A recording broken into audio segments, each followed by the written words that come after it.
Hi, my name is Diana Ringer, and I've been a patient of Dr. Larson's for a little bit more than 1.5 years. I originally came to Dr. Larson because I had long-term injuries from a car accident. I was sandwiched in between the two cars on the freeway about 7 years ago, and traditional doctors had done all they could and with some good results, but I had lasting issues. So when I heard about hyperbaric, I thought it was a little bit out of the box, but I knew that the best results that I had had in my recovery from the accident were techniques that were all a little bit out of the box. So I was anxious to try hyperbarics. And what convinced you to try it? Well, there were a couple things. One, I was very impressed with the fact that hyperbarics is something that is well accepted in Europe, even though it was pioneered and founded here in the States. Secondly, talking to Dr. Larson and understanding that this is a process in which the military has embraced, and a lot of soldiers, a lot of veterans have actually used hyperbarics to get over their sort of traumatic brain injuries and concussion-like closed head injuries, which is what I have. So I was very encouraged by that, and then also the fact that it was such a safe procedure, there was really no downside to giving it a try. What diagnosis did the other doctors give you?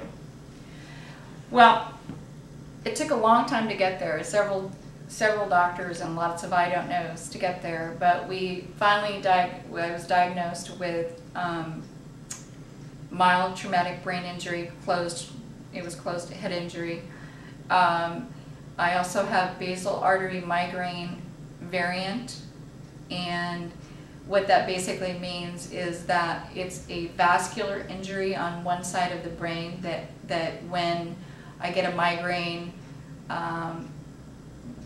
the vessels on the one side of the brain where I was particularly injured spasm and kind of close and create stroke-like symptoms. For instance, in fact, Lisa has seen this, that Dr. Larson's nurse. One of the things that's really scary is I lose my ability to speak. I just kind of make noises, and I have extreme difficulty walking. It's kind of a stroke walk. My balance is very poor. In fact, we had one session where I came in and I was in full episode. Do you remember that, Lisa? Mm-hmm. And I felt bad because she knows me like this, as just pretty normal. And I was in full episode, and she couldn't even I don't think she could even get me really to stand on the scale long enough to, she just said, "Congratulations, you haven't gained any more weight." I mean, we had to kind of skip that because I couldn't even stand, and it was just impossible. So they got me in the chamber, and an hour later, I came out, and I was like I am now. So it completely reversed the episode, which typically with the old techniques, some of which were successful using traditional doctors, it would be a 4 or 5 hour process with lots of medications and always an ER visit, and it was quite a big production. And to be able to be in full crisis and then walk out drug-free an hour later, completely reversed and symptom-free, it's really, really pretty incredible. When was the last time you had an episode? That's a really exciting part. It's been about 3.5 months since I had my last episode, which is a huge difference. Now my episodes last somewhere, if I'm not somewhere close to the hyperbaric chamber, my episodes typically last somewhere about 3 to 4 hours, sometimes 6 if it's really severe. But that's really quite different than the episodes untreated before hyperbaric, where literally could last days. I remember commonly for 3 to 4 days where I couldn't really speak, I couldn't walk without extreme assistance. So it really a super, super dramatic difference in both the frequency. I would have them as, in fact, the episodes when I first started out would be as frequent as once a week. So if you're having an episode that lasts 5 days and you're having them once a week, you're pretty much down for the duration. So we've come a tremendous distance as far as frequency and duration with hyperbaric. How would you describe the hyperbaric experience, and for someone that has never experienced it? What's it like? Yeah. Okay.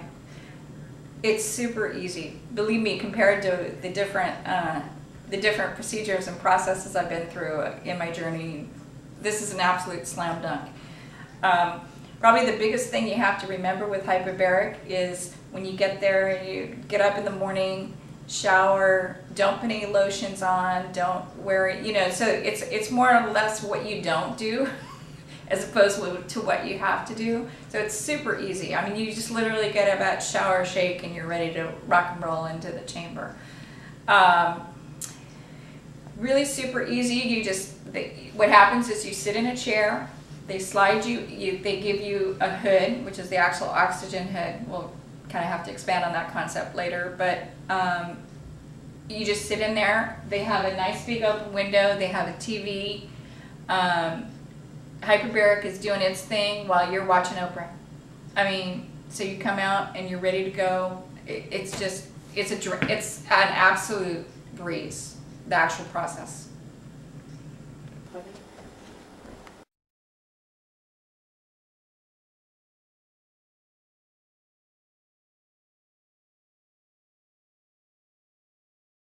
Diane Ringer, one of Dr. Larson's patients, and we're just going to show you how easy the HBOT process is today. So I'm the guinea pig. We're going to watch me have a session. That's it. Are you still filming? Oh, yeah. Okay, pretend I didn't say that. So this is the hood, and basically she's just going to slip it on over my head, make me look interesting. Front and top of your head first. Slip it on. Keep them all straightened out here so you can watch some TV. It's my glamour shot. Okay, now I slide in.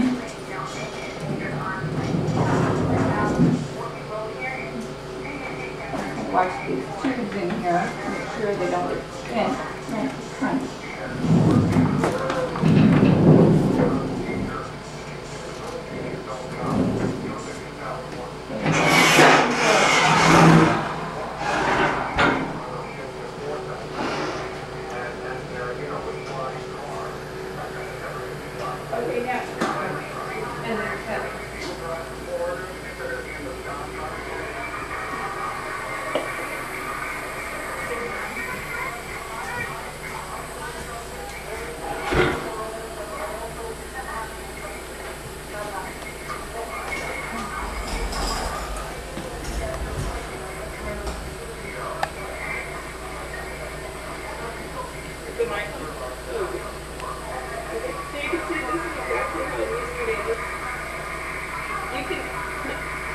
You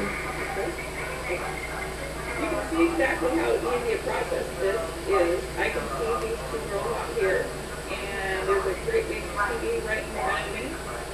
I'm going to tell Lisa that I'm going to watch for the hour, and you can turn it on and you can play the process, and you get the audio.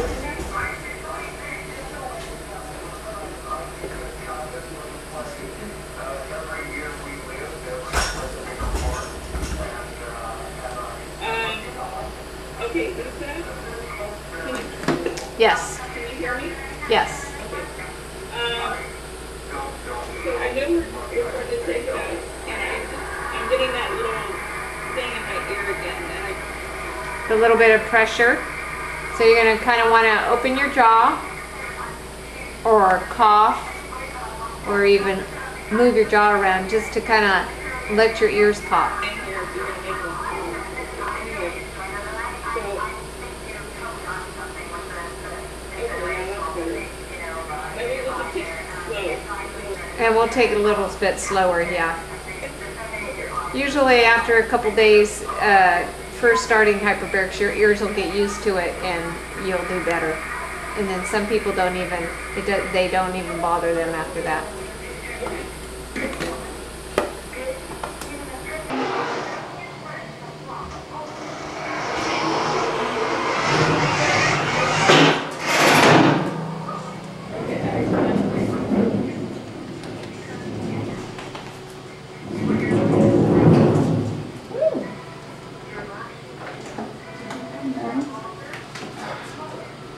That is definitely more comfortable than the mask. I'll give you that one. So, great.